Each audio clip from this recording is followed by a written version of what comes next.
Today I want to talk about this game called Dear Esther Landmark Edition. Dear Esther is a game developed by the Chinese Room and was first released, just like my last video with the Stanley Parable, as a mod for Half-Life 2, and then as a full game in 2012 for Windows and Mac, and was then re-released in 2016 for consoles. So Dear Esther is a first-person narrative-driven walking simulator and exploration game, and it's completely centered around the specific exploration of this mysterious island and the few things that surround it, like abandoned shacks and ships, and they're all just right off of this beautiful ocean view, and you get that constant comfort from the sea breeze. You see all the grass just flowing in the wind. But very quickly, just to bring up the walking simulator thing again, I feel like there was this wave of these kinds of games that seemed to be very popular in sort of the mid 2010s, and they're certainly still popular now, but you see some of these exploration based games that don't ask you as the player to do anything besides just taking in all the visuals and the music, and also in many cases, and in this case, the narration. And Dear Esther was kind of the pioneer for all of them, and it holds this crown for being the first real success story in that genre.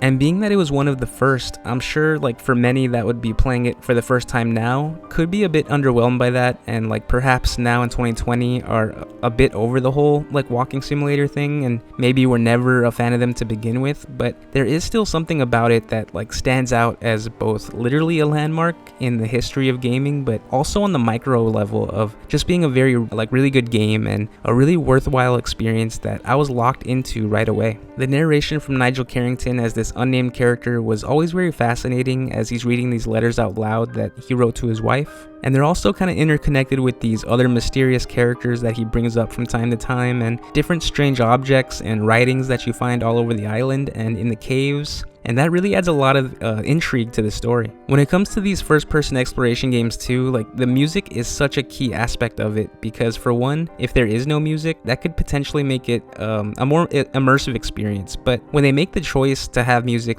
be very important, like they do here, it can add so much to the overall feeling of the game. And I couldn't imagine playing this would have been as enjoyable without that music, because it was just, for one, very nice to listen to, and especially when you make your way to the important parts of the story and the music really starts to pick up and adds this power and emotion to all of them. But for me, the most important aspect of this game was the visuals, and specifically the visuals inside the caves and all the level of detail and striking color of them. This actually kind of reminded me of James Cameron's Avatar. I know a lot of people criticize that movie for not having much of a story and weak acting and writing or whatever it may be, and I don't necessarily disagree with all that, but I still love Avatar, and I love it solely because of the visuals of it and how much I always get pulled in by the pure beauty of Pandora and seeing the Hallelujah Mountains, and when they're flying the Banshees alongside James Horner's incredible score. And it's all just so grand and simple fun and adventure, and I just seriously love that movie so much because of all of that. And that's kind of a bit of the same feel I got while exploring those caves here in this game. And it obviously didn't quite bring me to the same level of enjoyment of Avatar, because this is a completely different form of art and